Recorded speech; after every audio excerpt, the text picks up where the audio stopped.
जी नाजरीन, welcome back to the show. आप लोग देख रहे हैं आपका फेवरेट मॉर्निंग शो, उसका नाम है मुस्कुराती सुबह। जनाब, आप लोगों ने किचन सेगमेंट एंजॉय किया होगा। आज जो बनाई है शेफ नौरीन ने बच्चिया की चापें, वो कैसी होंगी आप लोग टेस्ट करना चाह रहे होंगे, लेकिन इसके लिए आपको क्या करना है, क्योंकि अभी तक ऐसा कोई रूल, ऐसा कोई करिश्मा नहीं निकला कि स्क्रीन से निकलकर खाना जो हमारे घर पे आ जाए, वो आपको खुद बनाना पड़ेगा। रेसिपी आप लोगों ने फॉलो की होगी तो आप लोग उसको बनाएं और लुत्फानंदोज हो जाए। इसी के साथ साथ अपने सेगमेंट का आगाज करते हैं। हमारे साथ आज मौजूद हैं सना नजमुल साहिबा, जो कि डेंटिस्ट हैं। बढ़ते हैं उनकी जानिब। अस्सलाम वालेकुम।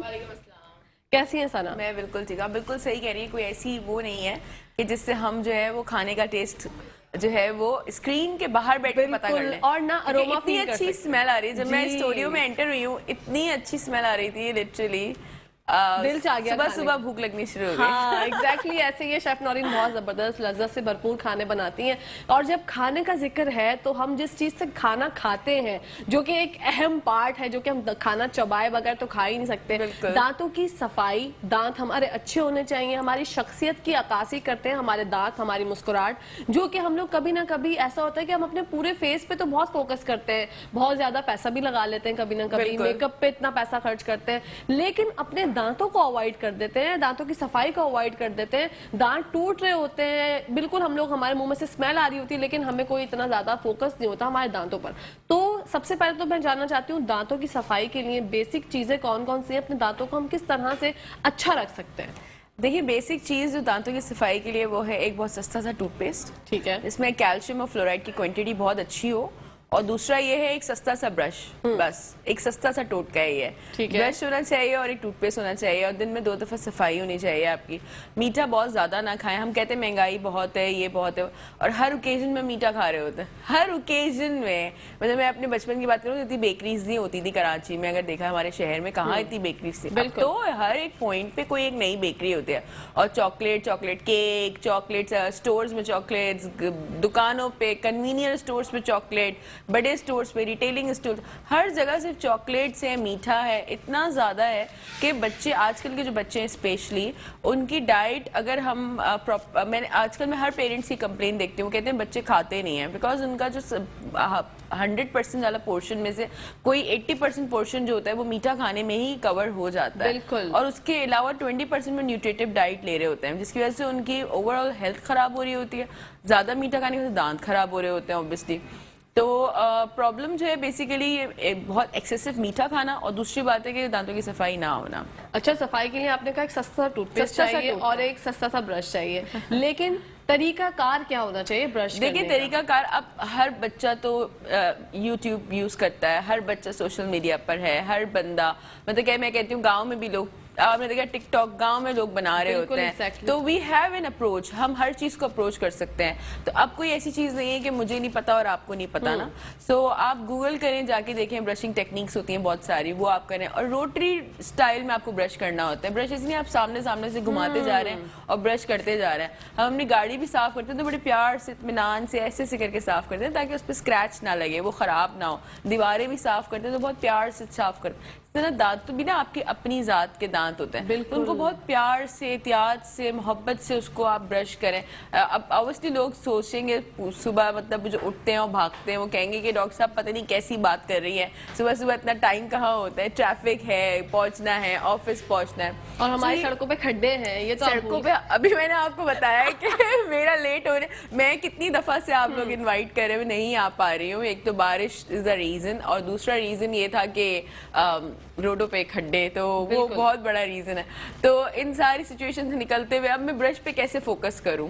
ऊपर से ऑफिस से कॉल भी आ रही है, पहुंचना भी है आपने, और कॉल आ गई है। अस्सलाम वालेकुम। वालेकुम अस्सलाम। कैसी हैं आप? मैं बिल्कुल ठीक ठाक। या मेरे प्यारे भाई, आप खैरियत से हैं? भाई, हमारी प्यारी सी डॉक्टर साहबा बैठी, इनको भी मेरा बहुत सलाम हो। Thank you. वालेकुम अस्सलाम। और देखें, मेरी डॉक्टर साहब, ये हमारी जो शेफ नौरीन खाने बहुत अच्छी बनाती है, लेकिन हमारी जो बहन बैठी है ना, बातें बहुत अच्छी करती हैं। और इनकी बातों से हमें एक तकवीयत मिलती है, खून बढ़ता है। अच्छा डॉक्टर साहब, बात है कि सबसे पहले मैं बात करूँगा, बिल्कुल आपने शेफ आपने बिल्कुल सही बात की। कहकशां हम लोग लीस्ट बॉदर होते हैं अपने दांतों के बारे में। मैं खुद इवन मैं अक्सर मेरे दांत इसलिए खराब हो गए कि मैंने बाकी केयर नहीं की। जब हल्का सा उसमें कुछ सुराख सा होता है या कैविटी आ जाती है तो हम इंतजार करते रहते हैं और फिर आखिर में वो दांत बिल्कुल खत्म हो जाता है। बिल्कुल। अच्छा डॉक्टर साहब, एक तो दांतों का इलाज बहुत महंगा होता है, अच्छे डॉक्टर्स बहुत महंगे, वरना क्वैक्स बैठे हुए, जाहिर सी बात है वो हाइजीनिक चीजें उनके पास नहीं होती, टूल्स नहीं होते, इक्विपमेंट्स नहीं होते। एक तो ये पूछना है कि सस्ता इलाज कहीं होता है। दूसरी बात ये है कि जो टूथपेस्ट यूज करते हैं मुख्तलिफ ब्रांड्स के आते हैं, जिसमें अक्सर ऐड चल रहा होता है कि ये लगाएं तो आपका दांतों का वो खत्म हो जाएगा, ठंडा गर्म लगना खत्म हो जाएगा, दर्द खत्म हो जाएगा। एक तो रेमेडी, इफ अगर मुझे कोई अचानक रात को पेन शुरू हो जाए, उसकी फौरी रेमेडी क्या होगी, ये मेरा सवाल है।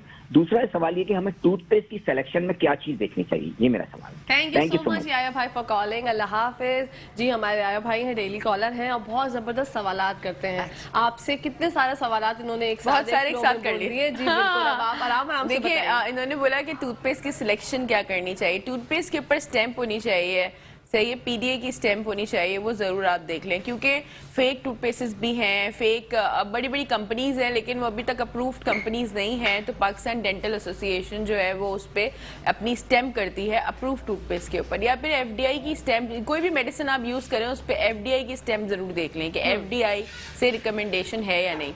दूसरी, क्योंकि उसका जो केमिकल होता है, बेसिकली हर प्रोडक्ट बनाने के ऊपर केमिकल यूज होता है, उस केमिकल को अप्रूव होना बहुत जरूरी है कि आपके लिए वो आया फायदेमंद है भी और नहीं भी। तो वो हमारे पास एक एजेंसी है, एक इदारा है जो कि उसको अप्रूव करता है। दूसरी बात यह है कि नॉर्मल टूथपेस्ट के अंदर फ्लोराइड और कैल्शियम की क्वांटिटी होनी चाहिए, ठीक है। आपको ये देखना है कि जो आप यूज कर रहे हैं उसमें फ्लोराइड और कैल्शियम है। आप मार्केट में जाएं, किसी भी कन्वीनियंट स्टोर पे जाएं, वो जो सस्ता वाला टूथपेस्ट होता है ना, जिसमें लिखा होता है लाल रंग का, नीला और लाल टूथपेस्ट, जिसपे लिखा होगा फ्लोराइड एंड कैल्शियम। अब मैं कोई एक पर्टिकुलर नहीं बोलूंगी कि ये वाला। अब तो बहुत उनको फॉलो करते हुए बहुत सारे अच्छी कंपनीज ने वैसे ही टूथपेस्ट जो है वही जो कॉम्पोजिशन के साथ बना दिए हैं, तो आप वो यूज कर सकते हैं, जो कि comparatively to other toothpaste are very cheap. अब अगर आपको सेंसिटिविटी है या हल्का सा ठंडा गर्म लग रहा है तो उनकी वेरिएंट्स होते हैं कि ठंडा गर्म लगने वाला वेरिएंट आप यूज कर लें, या अगर आपको ऐसा लगता है कि जैसे दांतों से खून आ रहा है तो दांतों से खून आने वाला वेरिएंट आप यूज कर लें। और इससे बेहतर ये है कि एक दफा एक डेंटिस्ट को विजिट कर लें, अच्छे डेंटिस्ट को, और उससे एक दफा एडवाइस ले लें कि मुझे यूज क्या करना है। बाकी तो मैंने आई थिंक आपको बता दिया इनडायरेक्टली कि आप कौन सा टूथपेस्ट यूज कर सकते हैं। दूसरा ये कि जो है, इन्होंने मुझसे पूछा कि सस्ता डॉक्टर कहाँ मिलेगा, वरना लोग क्वैक्स, मतलब हैरत की बात यह है इस मुल्क में क्वैक महंगे हैं और डॉक्टर सस्ते हैं। अच्छा जी, आप अगर रिसर्च करें तो इस मुल्क में बहुत सारे, हमारे शहर में बहुत सारे क्वैक्स बैठे हुए हैं, they are very much expensive. मतलब अगर वो डेंटिस्ट से कंपेयर किया जाए तो वो महंगे हैं और लोग वहाँ जा रहे हैं, और अच्छे अच्छे लोग, पढ़े लिखे लोग वहाँ जाते हैं। और मैं बहुत हैरान होती हूँ कि पढ़े लिखे लोग भी वहाँ जाके ट्रीटमेंट करा रहे हैं, फिर हम में और एक अनपढ़ में कोई फर्क ही नहीं है ना। बिल्कुल, क्योंकि लोग हमारे यहाँ जो है ना, वो हमारा माइंड सेट है कि जहाँ पे हम देखते हैं ना कि रश बहुत ज्यादा है, लोग बहुत ज्यादा है, ठीक है, हम वहाँ जाके बैठ जाते हैं। अब हमें लगता है कि ये क्वैक है तो ये सस्ता होगा, क्योंकि हमने मार्केट में डेंटिस्ट को कभी विजिट किया ही नहीं है, हमने कभी उससे पूछा ही नहीं कि आप क्या चार्ज करते हैं। और अभी ये है कि बड़े कन्वीनियंट, बिकॉज मैं अपनी कोई बात नहीं करूंगी, but I comparatively I have a very like convenient rates for the patient, क्योंकि मेरी कोशिश होती है कि ट्रीटमेंट हर इंसान के लिए होनी चाहिए। ऐसा नहीं है कि एक पर्टिकुलर क्लास जो है वो आपको आपकी ट्रीटमेंट अवेल कर सके, और एक बेचारा जो है वो कसाई जो है या कोई बार्बर जो है, या मतलब वो बेचारा सिर्फ सोचता ही रह जाए कि मैं कभी इलाज कराऊं। ऐसा नहीं होना चाहिए। मैं अपने डेंटिस्ट से भी बहुत रिक्वेस्ट करती हूँ कि प्लीज आप अपने कुछ ऐसे प्राइसेस किया करें, कुछ ऐसी किया करें, कोई ऐसी स्कीम्स निकालें, पैकेजेस निकालें कि वो लोग भी आपके साथ जो है वो भी आ सके, वो भी ट्रीटमेंट करा सके। इंसान है, हर इंसान इंसान है। बिल्कुल, हर इंसान की नीड है, और दांत तो सबके लिए जरूरी है, चाहे वो इंसान बच्चा हो, बड़ा हो, बूढ़ा हो। अच्छा, आपने बताया ब्रश करने का तरीका बता दिया, लेकिन ब्रश करने की टाइमिंग्स कितनी होनी चाहिए? बहुत से लोग जो है ब्रश को पकड़ के खड़े रहते हैं और 3 मिनट 4 मिनट तक लगे हुए होते हैं, उनको स्पेसिफिक एक टाइम नहीं पता कि कितने टाइम तक आपको ब्रश करना चाहिए। देखिए 1.5 to 2 मिनट्स आपके लिए बहुत इनफ है ब्रश करने के लिए। ठीक है। इससे ज्यादा अगर आप कर रहे हैं तो आप अपने दांतों को डैमेज कर रहे हैं। ठीक मतलब है। अगर कंटिन्यूसली ब्रशिंग कर रहे हैं तो आपने दिन में 2 दफा करें, सुबह करें, रात में करें, दैट्स इट। उसके अलावा अगर आपने लगता है कि आपने कुछ खा लिया है या कुछ ऐसा है तो आप पानी से रिंस कर लें, पानी अगर अवेलेबल है तो। नहीं तो आप अपने बैग में, जैसे वो हम कोविड में नहीं सैनिटाइजर ले लेके घूमा करते थे, आपको याद है वो एक जमाने थे जी, जब जी, कोविड जी। में हम अपने बैग में सैनिटाइजर कर करके हमने अपने हाथों की स्किन तबाह कर दी थी। मेरे बैग में अभी भी सैनिटाइजर होता है। मेरी भी बैग आजकल तो सैनिटाइजर नहीं, आजकल तो वो भी होता है मॉस्किटो रिपेलेंट। जी बिल्कुल मॉस्किटो रिपेलेंट भी साथ में होता है क्योंकि इतने मॉस्किटोज हैं और डेंगू और मलेरिया इतना बहुत फैल रहा है कि आप मतलब Exactly. आप इमेजिन नहीं कर सकते। तो जो है वो इसी तरीके से एक छोटा सा ना आप पानी की बॉटल लें, उसके अंदर माउथ वॉश डाल के अपने बैग में रखते हैं। अब आप है। ऑफिस में हैं, स्कूल में हैं, आप कहीं पर भी हैं, आप पढ़ा रही हैं या आप ऑफिस में जॉब करते हैं, आपने खाना खा लिया, ऑब्वियसली आपने अगर लंच किया है तो आप जाके वहां तो नहीं खड़े हो जाएंगे ब्रश करना। आप कर सकती हैं, मैं भी नहीं कर सकती। बिल्कुल। तो उसका वे आउट ये है कि आपके पास माउथ वॉश है एंटीबैक्टीरियल, उसमें ज्यादा पानी हो, थोड़ा सा माउथ वॉश डाल के अपने बैग में आप कैरी कर लें और आपको जब ऐसा कुछ लगे आपने थोड़ा सा मुंह में लिया, उसको रिंस किया और बस। ठीक ताकि है। ये कि एटलीस्ट वो जो दांतों में हमने जो लंच में कुछ खाया है या हमने ऑफिस में बैठे तो चाय पिए जा रहे हैं, मतलब हमें अपना दिमाग जगाना है तो चाय पी रहे हैं बार बार फ्रीक्वेंटली। मैं मीडिया के लोगों से जितनी भी मेरे पेशेंट्स आते हैं तो वो उनसे मैं पूछती हूँ कि आप चाय कितनी लेते हैं, तो कहते हैं 14 cup 15 cup. I was wonder कि यार 14-15 कप चाय कौन पीता है, मतलब फिर वो सोते कैसे हैं इतनी सारी चाय पीने के बाद। बिल्कुल, क्योंकि काम करना पड़ता है ना, हमें कभी कभी पीनी पड़ जाती है। ऑब्वियसली दिमाग जगाने के लिए। Exactly. तो अब क्या है कि वो रिक्वायरमेंट भी है आपकी और आपको पीनी भी है, तो बेटर ये है कि मैं उनको ये कहती हूँ कि प्लीज माउथ वॉश कैरी कर लें और आपको जब ऐसा लगे कि आपने चाय पी ली है तो थोड़ी 15 मिनट बाद जाके आप एक दफा रिंस कर लें, ताकि ये कि चाय के स्टेन्स भी निकल जाएं। अगर चाय में मीठा है तो मीठा, और यूजुअली लोग कहते हैं हम होटल की चाय मंगा के पीते हैं, उसमें इतनी शुगर होती है, इतनी शुगर, इतनी महंगाई हो रही है हमारे मुल्क में, चीनी इतनी महंगी हो गई है, लेकिन चाय वाले की चीनी में कोई कमी नहीं होती, कोई कमी नहीं आ रही। अच्छा, आपने टूथपेस्ट का जिक्र किया तो एक ही हमारे यहाँ होता है, साला साल एक ही टूथपेस्ट हम यूज किए जा रहे हैं बचपन से। कभी वो लॉन्ग वाला करते थे तो कभी आपने रेड एंड ब्लू का एग्जांपल दी, वो मैं बिल्कुल समझ गई। तो कितने टाइम तक एक टूथपेस्ट आप इस्तेमाल कर सकते हैं, एक ब्रांड? मतलब टूथपेस्ट क्या चेंज करना चाहिए महीने के बाद या एक कुछ महीने के बाद? देखिए हमारी बॉडी ना टॉलरेंट हो जाती है, किसी भी प्रोडक्ट के साथ टॉलरेंट हो जाती है। जैसे शैम्पू आप यूज करना स्टार्ट करें, आप अगर हम एक ही शैम्पू यूज करते चले आ रहे हैं, करते चले, वो हमारे बालों को ड्राई कर देगा और ड्राई करने के बाद हमारे बाल खराब करेगा वो। ठीक है, तो हमें क्या करना होता है, हमने ना हम जब भी ग्रोसरी शॉपिंग करने जाएं तो मेक श्योर कि आप जो है 1 से 2 ब्रांड्स को स्विच कर लें। आपने अभी ये लिया है, फिर आप स्विचिंग करें, दूसरी ब्रांड लें, उसके बाद आप स्विच करें, दूसरी ब्रांड लें। तो 2 या 3 ब्रांड्स के साथ खेलते रहें, आप 2 या 3 वेरिएंट्स के साथ खेलते रहें। इसी तरह टूथपेस्ट का है कि आपको पता होना चाहिए ये 3 किस्म के टूथपेस्ट हैं जो कि हाईली रिकमेंडेड है। ठीक है, आपने एक दफा में ये लेना है, अगली दफा में ये लेना है, उसके अच्छा मैंने इसका सोल्यूशन ये निकाला है कि मैं यूजुअली ऐसा करती हूँ अपनी पर्सनली कि मैं एक ही दफा में 2 लेके रखती हूँ अपने पास। 2 वेरिएंट्स हैं, सो कभी इससे कर लिया, कभी इससे कर लिया, कभी इससे कर लिया, कभी इससे कर लिया। हाँ, ये अच्छा होता है। तो आपने ना एक ही दफा में 2 चीजें ले ली हैं और आप 2, 3, 4 महीने आपको अच्छा, जरूरत एक ही नहीं ब्रांड के 2 फ्लेवर्स ले सकते हैं? बिल्कुल, एक ही ब्रांड के 2 फ्लेवर्स ले लें, 2 ब्रांड्स अलग अलग ले लें। आप जो है वो एक ही फ्लोराइड कैल्शियम वाले 2 अलग वेरिएंट्स ले लें। मतलब इट्स डिपेंड्स ऑन यू। आपको मैंने जैसे बता दिया, आप मार्केट जाएं, सर्च करें, आप थोड़ा सा टाइम लगाएं। मैं कहती हूँ ग्रोसरी शॉपिंग भी इज इन आर्ट, कोई आसान काम नहीं है। आप अगर लेने जा रहे हैं तो यू हैव टू नो कि आप जो चीज़ बाय कर रहे हैं उसके इंग्रेडिएंट्स क्या हैं, वो उसकी क्वालिटी क्या है, वो एक्सपायर है या नहीं है, वो रिकमेंडेड है या नहीं है। ऐसे नहीं आप गए हैं और बस आपको फन है और आपने ये लिया, वो लिया, ये भरा, वो भरा, और आखिर में आप खड़े हो गए काउंटर पे और ग्रोसरी से बाहर निकल के बोल रहे हैं बहुत महंगाई है, बहुत महंगाई है। लोग ऐसे ही करते ना यूजुअली। तो हम लोग बेसिकली इट्स इन आर्ट। तो ये बजटिंग करना, फिर बजट में आपका टूथपेस्ट की बजटिंग करना भी वेरी इंपॉर्टेंट है कि आपने उसको कितनी अमाउंट, वहाँ कितनी अमाउंट स्पेंड करनी है। ठीक है, शैम्पू पे कितनी अमाउंट स्पेंड करनी है। बिल्कुल, तो ये चीजें भी बड़ी इंपॉर्टेंट है। ठीक है, एक टूथब्रश की कहानी जो होती है उसको हम कितने टाइम के बाद चेंज कर सकते हैं? क्योंकि साल कभी कभी महीनों तक भी जो है वो लोग चला रहे होते हैं, उन्हें पता ही नहीं होता कि इसको भी जो है वो फेंकना होता है, उसमें भी जो है जरासीम भर जाते हैं। तो मैं चाहती हूँ आप एक टाइम बता दें कि भाई आप 1 महीने बाद टूथ ब्रश जो है वो उसको फेंक दें फिर दूसरा नया ले लें?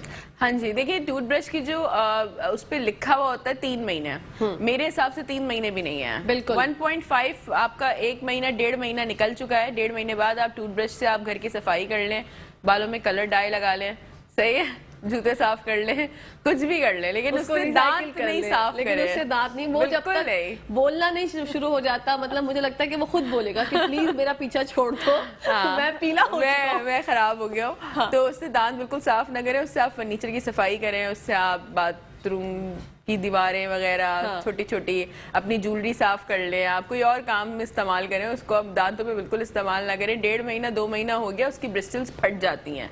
ब्रिस्टल्स जो होती है बेसिकली इट्स अ नायलॉन, ये बहुत बड़ी साइंस है, टूथब्रश के पीछे एक बहुत बड़ी साइंस है। से हमें लगता है कि क्या है, बालों का ब्रश, दांतों का ब्रश सब एक ही जैसा ही है, but it's not like same. So इसीलिए कुछ पर्टिकुलर रिकमेंडेड कंपनीज हैं जो कि ब्रशेस बनाती हैं, और उनके पीछे उनके सालों की रिसर्च होती है।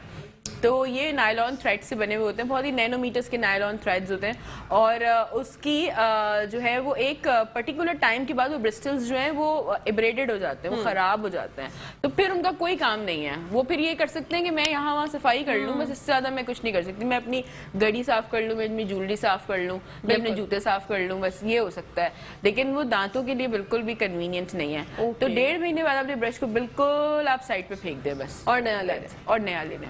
ठीक है, ये बहुत आसान मरहला, आसान सा हल बताया है आपको जो है सना ने कि आपको इस तरह करना है। अच्छा, रूट कनाल का मैंने बड़ा सुना है कि लोग कहते हैं हमने ये करानी है लेकिन ये बहुत पेनफुल है, इसकी सिटिंग्स पे हमारी अजियत हो जाती है, चीखें निकल जाती हैं, तो इस बात में कितनी सदाकत है? देखिए अब होता तो है, ऐसा नहीं है मैं बोलूँ नहीं नहीं बिल्कुल भी नहीं होता, आपको दर्द बिल्कुल भी नहीं होगा, आप तो इजी है, तो बहुत इजी टास्क है ये करना, ऐसे लोग बोलते हैं पेशेंट्स को, which is very much wrong मेरे हिसाब से।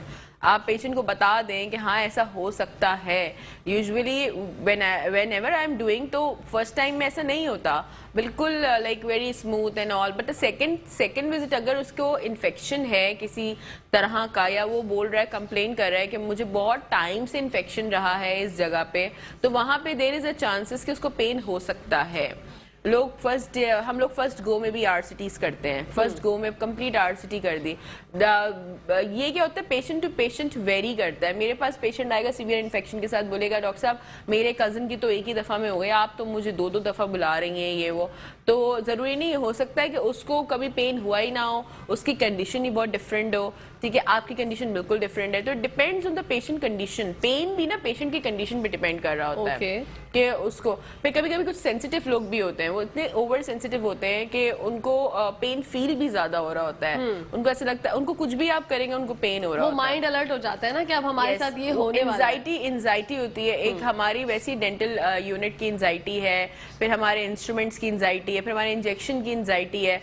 अगर मैं अपने आप को देखूं तो इतनी सारी सर्जरीज करने के बाद और ये सब कुछ इतना अरसा प्रैक्टिस करने के बाद भी मुझे अगर कोई डेंटल यूनिट पे बिठा दे और मेरा कोई ट्रीटमेंट कर रहा हो, तो मैं सबसे इनॉक्शियस पेशेंट हूँ, मैं आपको सच बता रही हूँ।